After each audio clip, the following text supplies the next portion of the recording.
의 처지를 우리가 그 시대의 상황을 이해를 하려면 우리 일제 시대하고 비교하면은 좀 쉽지 않을까 싶은데요. 다니엘이 귀족 집안의 자제였는데 나라가 망해서 외국으로 다니엘의 그 나라 유대 나라를 점령한 그 나라로 이제 포로로 잡혀갔습니다. 포로로 잡혀가서 몇 가지 좀 불편한 일을 당하는데요. 하나는 창씨 계명을 한 겁니다. 이름을 바꾸었습니다. 본래 이름이 다니엘인데 벨드사살이라고 하는 그 이름으로다가 이름을 강제로, 자기의 의지가 아니라 강제로 이름을 바꾸어 버리고, 또 자기가 하던 말도 언어도 말이죠. 이제 원래 쓰던 말을 못하고 새로운 말을 또 배워야 됐습니다. 먹는 음식도 자기 맘대로 먹지를 못했습니다.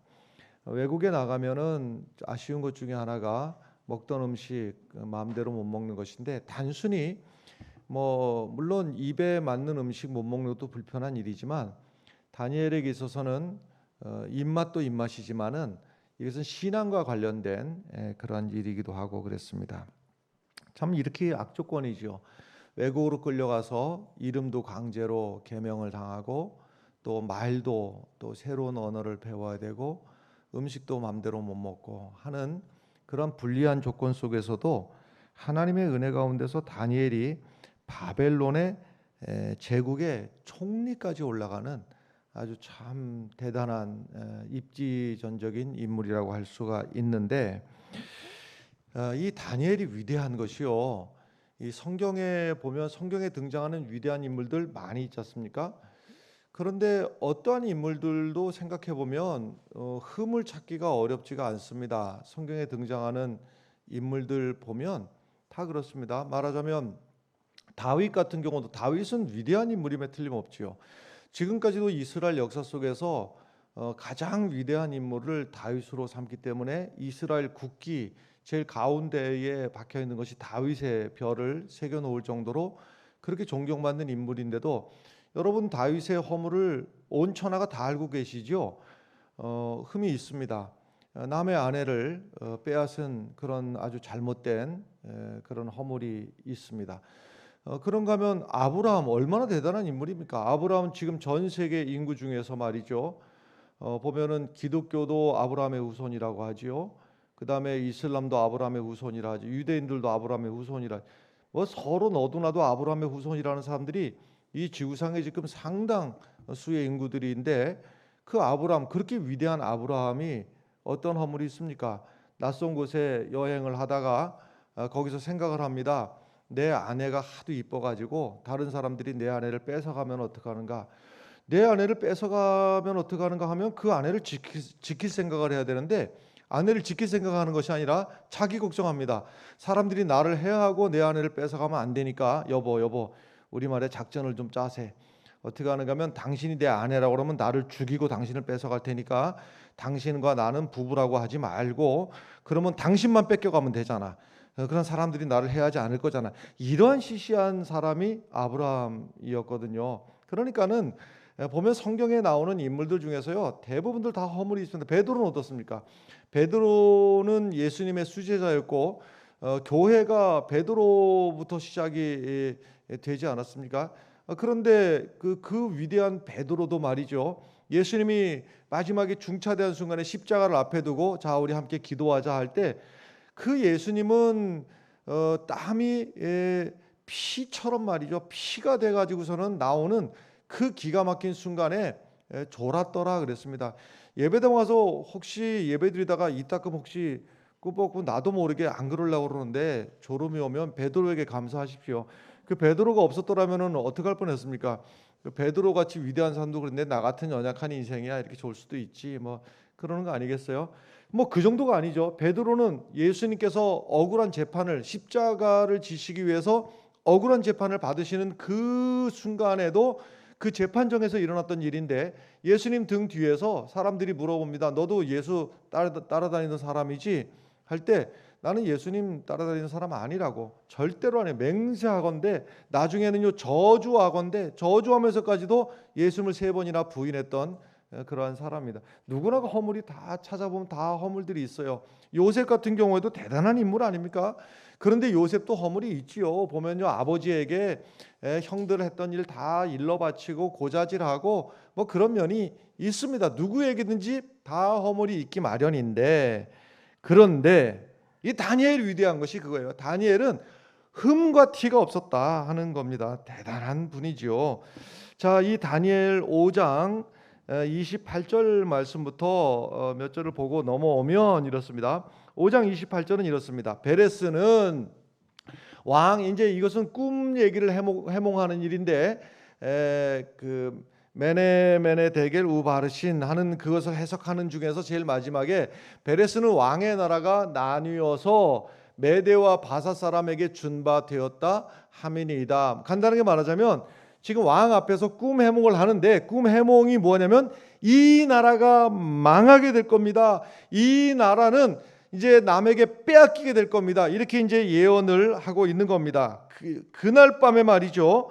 5장 30절 31절에 보면 그날 밤에 갈대 왕 벨사살이 죽임을 당하고 다니엘이 그 예언한 대로 죽임을 당하고 나서 그 다음에 메대 사람 다리오가 나라를 얻었는데 그때 다리오는 62세였더라. 이래놓고 이제 6장으로 넘어가는데, 그러니까 무슨 말씀인가 하면요, 지금 한 제국이 무너지고 또 하나의 제국이 세워지는, 한 나라가 망하고 한 나라가 세워지는, 한 왕이 죽고 한 왕이 세워지는 이 격변의 시대에 다니엘이 이제 어떻게 되었느냐. 6장으로 넘어가면 1절부터 이렇습니다. 다리오가 자기의 뜻대로 고관 120명을 세워 전국을 통치하게 하고, 지금 이제 새로 세워진 왕, 새로 세워진 이 제국에서는 전국을 갖다가 12개 권역으로 나누고 그 12개 권역에 말하자면 이제 그 총책임자, 지역의 책임자들을 갖다가 다 정해놓고,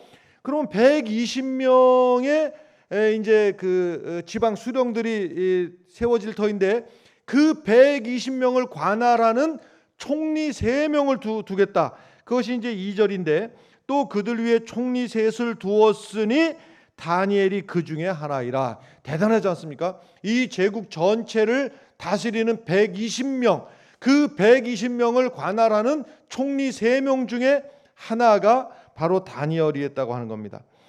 보통요, 한 정권이 이제 끝나고 새로운 정권이 세워지면 그 전 정권에 있던 사람들이 계속 기용되는 일이 굉장히 어려운 일이죠. 더군다나 이 구약의 시대에 한 나라가 망하고 한 나라가 세워지고 한 왕이 죽고 한 왕이 세워지고 제국이 몰락하고 제국이 세워지는 이 격변의 시대에 다니엘은 지난 정권에서도 요직을 차지하고 있었고 새로운 나라 새로운 정권에서도 요직을 차지하게 되는데, 이 다니엘은 그만큼 아주 중요한 역할을 했던, 전에 바벨론에서도 중요한 역할을 했고 새로 세워진 메대 제국에서도 중요한 역할을 하는 그러한 사람이었는데, 그 총리 3명 중에서도 다니엘이 특별히 가장 이제 중요한 역할을 맡기려고 왕이 이제 하니까, 같은 총리 중에서도 나머지 그 2명의 총리와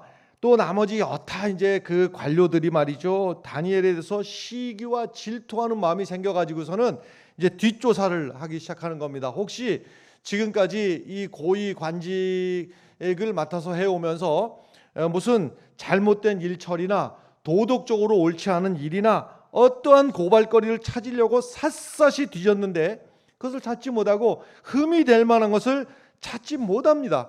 근데 오직 거기서 시비를 걸으려면 오직 한 가지를 가지고 시비를 걸을 수가 있겠다. 그것이 바로 그의 신앙의 문제였는데, 6장 5절의 말씀 보면 그들이 이르되 이 다니엘은 그 하나님의 율법에서 근거를 찾지 못하면 그를 고발할 수 없으리라 하고 그랬습니다.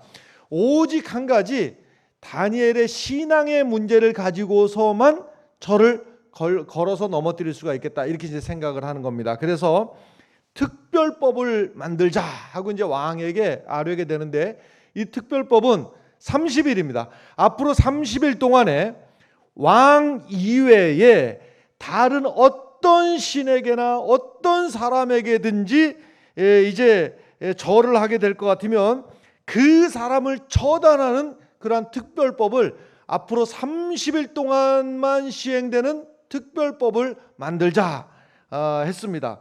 그래서 6장 8절 보면 그런즉 왕이여 원하건대 금령을 세우시고 그 조서에 왕의 도장을 찍어 메대와 바사에 고치지 아니하는 규례를 따라 그것을 다시 고치지 못하게 하옵소서. 메대와 바사 그랬습니다.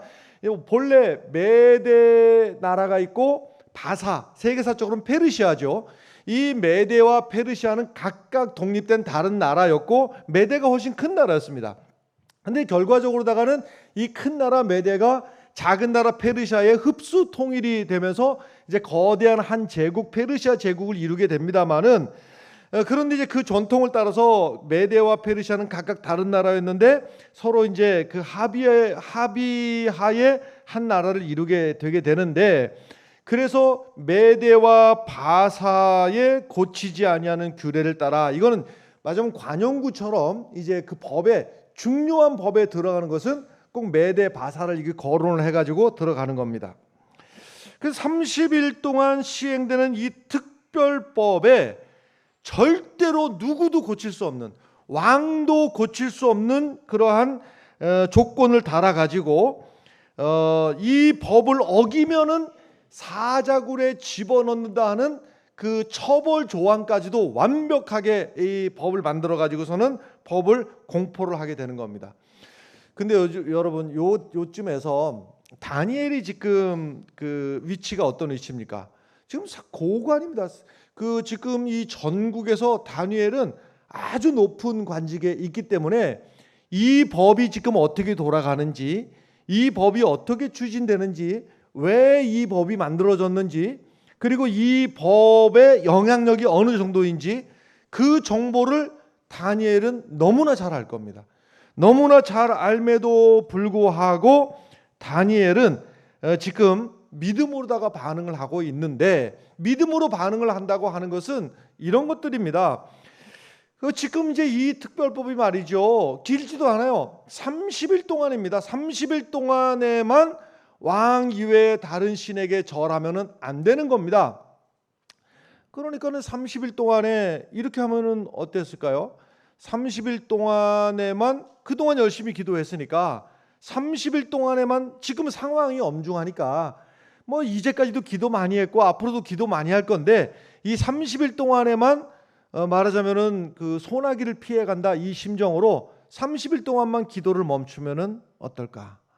아니면 기도를 멈추지 않더라도 30일 동안에는 특별히 조심해서 남의 눈에 띄지 않도록, 기도를 하더라도 남의 눈에 띄지 않도록 문을 잘 닫아놓고 커튼도 잘 닫아놓고 아니면 남 잠잘 시간에 몰래 앉아가지고 기도하면은 안 될까? 그런데 말이죠, 다니엘은 그렇게 하지 않았어요. 이렇게 해석을 하는 것이죠. 만약에 30일 동안 기도 금지라고 하는 이 소나기를 피해가면 끝나는 게 아니라 30일 기도 금지라고 하는 소나기를 피해가면 그 다음에는 60일이 될 것이고 그 다음에는 100일이 될 것이고 그 다음에는 3년이 될지도 모른다. 그러므로 30일 동안 기도를 쉬거나 몰래 기도하려고 하지 않고 다니엘이 선택했던 것은 10절의 말씀인데요. 6장 10절에 보면 다니엘이 이 조서에 왕의 도장이 찍힌 것을 알고도 자기 집에 돌아가서는 윗방에 올라가 예루살렘으로 향한 창문을 열고 전에 하던 대로 하루 3번씩 무릎을 꿇고 기도하며 그의 하나님께 감사하였더라. 여러분 지금 이 한 절의 말씀 가지고요, 그 목사님들이 얼마나 이 그 6장 10절의 말씀 가지고 설교를 얼마나 많이 전하시는지 몰라요. 왜냐하면 이 6장 10절 안에서만 하더라도요 설교를 해야 될 내용이 얼마나 많이 있는지 몰라요. 예루살렘을 향해서 창문을 열고 이 일도 참 얼마나 은혜스러운지요. 이 말씀 가지고 얼마나 많은 목사님들이 설교를 하고 또 그리고 하루 3번씩 무릎을 꿇고 감사했더라. 다 은혜스러운 말씀이지만 저는 오늘 이 말씀을 대하면서 제 마음에 다 꽂힌 말씀이 무엇인가 하면요, 전에 하던 대로 늘 하던 대로 언제나 그래 왔듯이 변함없이. 무슨 말씀인가 하면요, 여러분 우리가 이제 이 다니엘의 이야기나 다윗의 이야기나 성경에서 이런 위대한 분들을 만날 때마다 무슨 생각을 합니까? 그 장면 말이죠. 다윗이 골리앗 앞에 딱 섰을 때, 그리고 이 다니엘이 사자굴 앞에 섰을 때 이 장면, 그때 말이죠, 이들의 위대한 이 선택, 이 위대한 결단, 이것을 보면서 흠모하는 마음이 들기도 하고 존경하는 마음이 들기도 하고 또 어떨 때는 나는 그럴 자신이 없는데 하기도 하고 두루두루 그러지 않습니까? 그런데 여러분, 중요한 것이요, 지금 이 순간에 사자굴에 들어갈 것을 두려워하지 않고 기도함으로 승리했다는 것이 중요하죠. 그러나 훨씬 더 중요한 것이 무엇인가 하면 전에 하던 대로가 있었다는 거예요. 그것이 있었기 때문에 이 위대한 승리도 있었다고 하는 것입니다.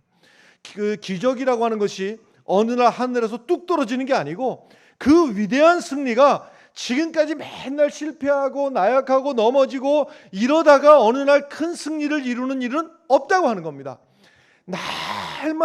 날마다 영적인 싸움 속에서도요, 오늘도 작은 싸움에서 이기고 오늘도 또 이기고 오늘도 이기고 해왔던 사람이 그 순간에 그 장면에서 이기기도 하고 버티기도 하고 그 믿음이 드러나게 되는 것이죠. 할렐루야. 그 믿음대로 전에 하던 대로 하루 3번씩. 그러니까 이 힘이 어디서부터 왔느냐? 전에 하루 3번씩 기도하던 그 누적된 영적인 파워가 있을 때 여기서 그 믿음이 드러나게 되었다고 하는 겁니다. 지금 다니엘이 살고 있는 이 삶의 터전이 어딘가 하면요, 바벨론이라고 하는, 그러니까 여기서 정상적으로다가 하나님을 믿을 수가 없는, 어느 날 갑자기 20대 소년 다니엘이 바벨론에다 옮겨진 거예요. 거기서 자기 마음대로 살 수가 없어요. 자기 마음대로 예배할 수도 없고, 자기 마음대로 신앙생활할 수, 자기 마음대로 먹을 수도 없고, 자기 마음대로 살아갈 수가 없는 그 척박한 땅에서 바벨론이라고 하는 이 광야 같은 곳에서 다니엘은 비록 내 몸뚱아리는 지금 바벨론에 와 있지만 바벨론에서 다니엘의 신앙은 그 자리가 바로 하나님의 성소였단 말씀이에요. 그 자리에서 무슨 말씀인가 하면 그 바벨론이라고 하는 그 척박한 땅에서 다니엘이 하나님을 섬기는 성소로 삼을 때 그 신앙을 지켜간 그 자리가 바로 하나님이 다스리는 영역, 하나님이 다스리는 영역이 성경에 뭡니까? 그것이 바로 하나님 나라예요. 여러분, 천국이 다른 곳에 있는 것이 아니라 하나님이 다스리는 그 영역이 바로 하나님의 나라이고 그곳이 바로 천국이거든요. 여러분, 주변의 환경의 문제가 아니라 여러분들의 심령이 천국이 되길 바라고 여러분들의 가정이 천국이 되길 바랍니다. 그것은 다른 조건에 의해서가 아니라 이만큼 먹고 살게 됐으니, 이만큼 풍족하게 됐으니, 그런 조건이 아니라 내 심령을 하나님이 다스리고 있느냐, 내 가정을 하나님이 다스리고 있느냐, 내가 일하고 있는 일터에 하나님의 말씀이 지배하고 있느냐, 이것이 바로 하나님의 나라이냐 하는 것입니다. 여러분, 그런 의미에서 여러분들의 삶의 공간이 하나님의 나라가 되길 바라고, 여러분들의 삶의 공간이 하나님이 다스리시는 천국이 되길 바랍니다. 그래서 여러분들의 발걸음이 닿는 곳마다 하나님의 나라가 이루어지고, 여러분 다니엘이 믿음을 지키며 기도하던 그때에 적들이 목격자들을 세우고 다니엘을 고발하게 되는데, 아니 다니엘이 뭘 믿고 말이죠, 기도를 하는 거 좋다 말이죠. 그러면 적당히 타협하고 하면 되지 않는가? 왜 타협하지 않고 그 문을 다 열어 제끼고 말이죠, 남들 보라고 말이죠. 좀 남들 안 볼 때 문도 좀 닫아놓고 커튼도 치고, 기왕이면은 윗방 올라가지 말고 남들이 안 보이는 아랫방으로 내려가든지, 아니면 남들 잠잘 시간에 좀 슬그머니 일어나서 뭐 이불 뒤집어 쓰고 기도하든지, 입을 뒤집어 쓰고 기도하면 하나님이 안 들으시겠습니까? 근데 다니엘은 도대체 무슨 배짱으로 뭘 믿고 도대체가 창문을 열어 제끼고 남들 보든 말든 지금 적들이 이 특별법이 시행되는 이 기간 중에 눈을 시퍼렇게 뜨고 볼 텐데, 여러분, 다윗이 시편 31편이 다윗이 지은 시인데, 다윗이 지은 시를 제가 읽어드리겠습니다. 시편 31편 15절인데요. 나의 앞날이 주의 손에 있사오니, 나의 앞날이 주의 손에 있사오니 내 원수들과 나를 핍박하는 자들의 손에서 나를 건져주소서. 지금 눈에 보이는 게 뭐냐면 내 원수들이, 나를 죽이려고 하는 원수들이 눈앞에 쫙 있고 나를 핍박하는 자들이 내 주위에 쫙 둘러진치고 있는데, 다윗이 고백하는 게 뭐예요? 나의 앞날이 저 원수들에 의해서 결정되는 게 아니고, 저 원수들이 나를 죽이는 게 아니고, 나의 앞날이 어디에 있어요? 주의 손에 있사오니. 할렐루야. 이것이 다윗의 믿음이었고, 이 배짱이 다윗이 원수들의 둘러 진쳐 있으면서도 큰 소리치며 이겨낼 수 있었던 다윗의 믿음이었어요. 사람들이 나를 죽이려고 꾀하더라도 하나님의 계획 속에 있다. 나의 앞날은 주의 손에 있사오니. 할렐루야. 또 다윗의 고백을 한번 보시면요, 사무엘상에 보면 다윗이 그때는 어린 나이인데, 어린 다윗이 골리앗하고 싸우러 나가면서, 지금 이제 나이도 다윗은 어리고 골리앗은 장성한 사람이고 키도 작고 크고, 저쪽은 무장했고 이쪽은 무장 안 했고 말이죠. 이 불리한 조건 속에서 다윗이 그 골리앗하고 싸우러 나가면서 했던 소리가 사무엘상 17장 47절에 보면, 또 여호와의 구원하심이 칼과 창에 있지 아니함을. 사람이 볼 때는 칼과 창을 누가 더 센 걸 가졌느냐 이것을 보지만, 여호와의 구원하심은 칼과 창에 있지 아니함을 이 무리에게 알게 하리라. 전쟁은 어디에 속해 있다고요? 여호와께 속한 것인즉, 전쟁은 여호와께 속한 것인즉, 이기고 지는 것, 이것은 다른 데 있지 않다. 하나님에게 달려있다. 할렐루야. 그러니까는 그 어린 다윗이 골리앗이라고 하는 어마무시한 상대를 향해서 싸우러 나갈 수 있었던 것은, 전쟁은 여호와께 속한 것인즉. 할렐루야. 이 배짱이 우리의 믿음이 되기를 바랍니다. 다시 오늘 다니엘 6장 말씀으로 와보면 6장 15절에 말이죠, 그 무리들이 또 모여 왕에게 나와서 왕께 말하되, 왕이여 메대와 바사의 규례를 아시거니와 왕께서 세우신 금령과 법도는 고치지 못할 것이니이다. 지금 이제 다니엘이 죽게 생겼습니다. 다니엘이 죽게 생겼는데 왕에게 협박하는 겁니다. 행여라도 저 다니엘을 위해서 사면을 하거나 다니엘을 봐주시면 안 됩니다. 법대로 죽여야 됩니다. 그 다음에 16절 계속 보면, 이에 왕이 명령하매, 왕도 어쩔 수 없어요. 다니엘을 끌어다가 사자굴에 던져넣는지라. 왕이 다니엘에게 이르되, 그 다음이 중요한데 말이죠, 이제 왕이 다니엘에게 말하는 겁니다. 지금 사자굴에다가 다니엘을 집어넣으면서 왕이 말하는 거예요. 내가 항상 섬기는 너의 하나님이 너를 구원하시리라. 이 얘기는 두 가지예요. 하나는 뭐냐면요, 왕도 지켜주지 못한다는 거예요. 왕이 지금, 이 구약의 왕은요, 절대 권력을 가지고 있어요. 절대 권력을 가지고 있는 왕도 내가 너를 지켜주지 못한다. 내가 너를 지켜주지 못해. 그런데 또 하나가 뭐가 있습니까? 나는 너를 지켜주지 못하지만 네가 항상 섬기는 너의 하나님이. 이 말은 어마무시한 말입니다. 무슨 말씀인가 하면요, 너 이력서에다가 뭐라고 적었어? 너 이력서 종교, 기독교 이 정도가 아닌 거예요. 네가 항상 섬기는 하나님. 내가 너를 아는데, 너는 아침에도 저녁에도, 너는 추운 날이나 더운 날이나, 너는 좋을 때나 나쁠 때나, 너는 무슨 상황에서든지 간에 네가 하나님을 믿는 건 내가 알고 있어. 내가 항상 섬기는 너의 하나님이 너를 구원하시리라. 이것을 지금 누가 말하고 있는가 하면 믿음이 없는 이방인이 말하고 있는 거예요. 여러분, 우리가 하나님 앞에서 우리의 믿음이, 이 믿음이 말이죠, 하나님을 알지 못하는 불신자들이 나를 어떻게 보고 있을까? 여러분, 내 주변에 있는 불신자들이 나를 이렇게 보고 있어야 됩니다. 너의 믿는 하나님이, 내가 항상 섬기는 너의 하나님이 너를 구원하시리라. 저 사람은 항상 하나님을 섬기는 사람이야. 저 사람은 어떻게든지 간에 예배를 제일 우선으로 하는 사람이야. 저 사람은 하나님 앞에서 틀리면, 다른 거라면 몰라도 이 사람은 하나님을 믿는 데는 참 진심인 사람이야. 할렐루야. 너의 하나님이. 여러분, 우리의 신앙이 말이죠, 우리가 그냥 넋을 놓고 있다가 어느 참 위대한 중요한 순간에 아브라함처럼 말이죠, 제단에다가 아들을 바치는 그 위대한 사건, 엘리야가 갈멜산에서 영적인 싸움을 해갖고 그 바알의 선지자들 다 이겼던 위대한 역사, 그 다음에 다니엘의 위대한 이야기, 이것이 어느 날 갑자기 정신 빼놓고 있다가 어느 날 하늘에서 뚝 떨어진 일이 아니라는 겁니다.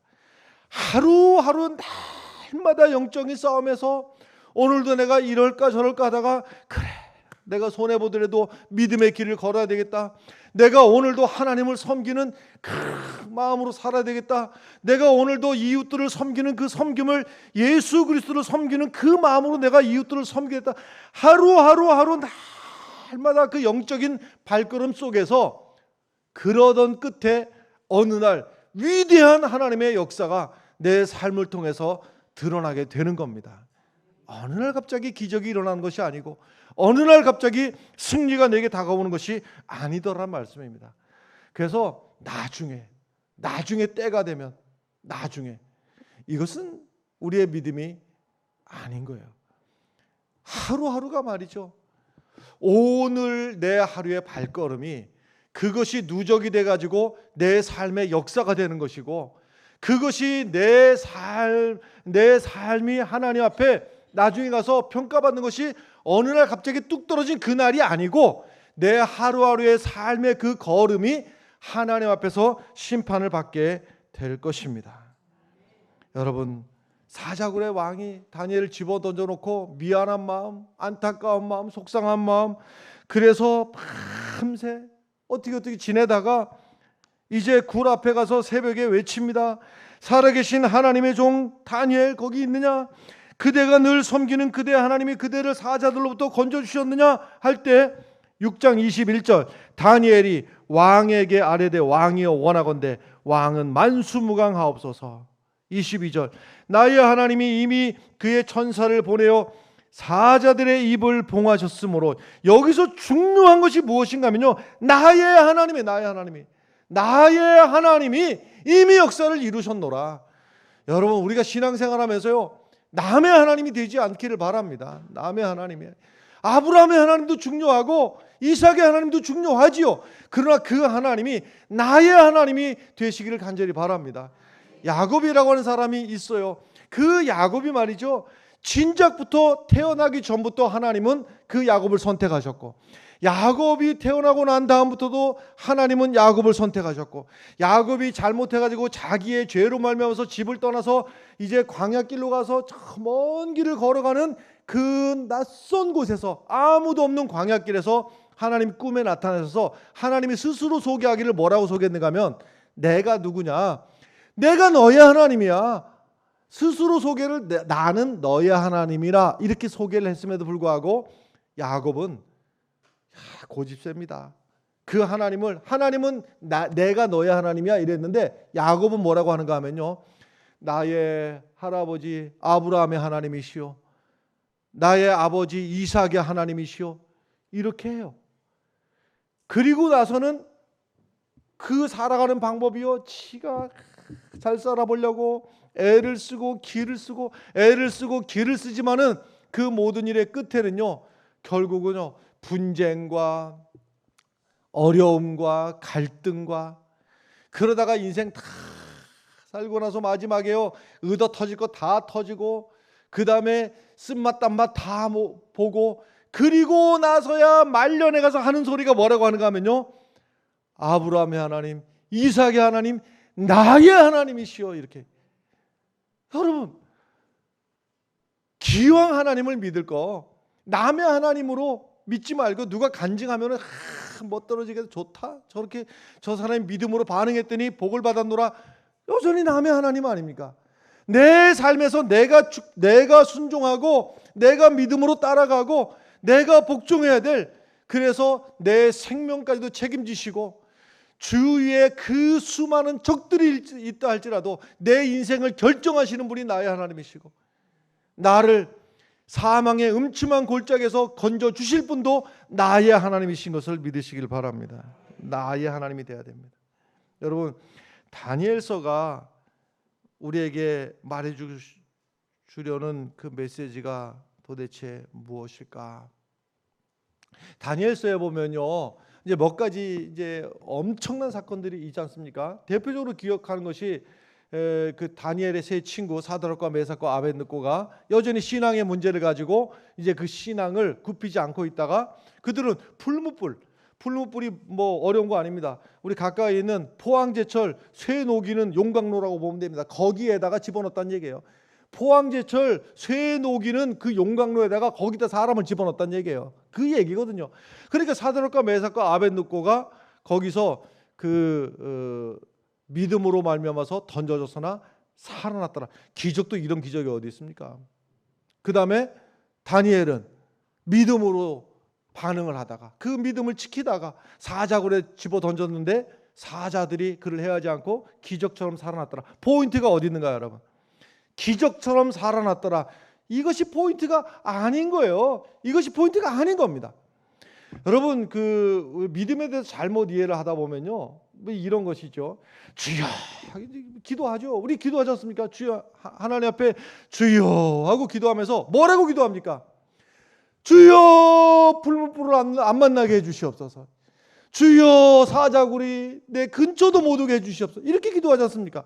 여러분, 그러면 그렇게 기도하는 것이 신앙이라고 하면 사드락과 메삭과 아벳느고는 풀무불을 만났습니까? 안 만났습니까? 만났죠. 사자굴도 만났죠.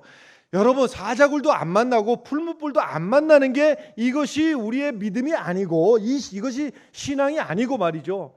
우리가 살다 보면 풀무불을 만나기도 하고, 또 살다 보면 우리가 사자굴도 들어가기도 하고, 시편의 23편의 표현대로 하자면은 사망의 음침한 골짜기를 지날지라도 사망의 음침한 골짜기를 안 만나는 것이 이것이 신앙이 아니고, 사망의 음침한 골짜기를 만날지라도 궂은 날이나 비가 오는 날이나, 여러분, 우리가 늘 하나님 앞에 하던 대로 하나님 앞에 우리의 믿음이 누적이 될 때, 그것이 중요한 순간에 그것을 넘어가게도 하시고 이겨낼 수 있는 힘을 우리들에게 주시더라 하는 말씀입니다.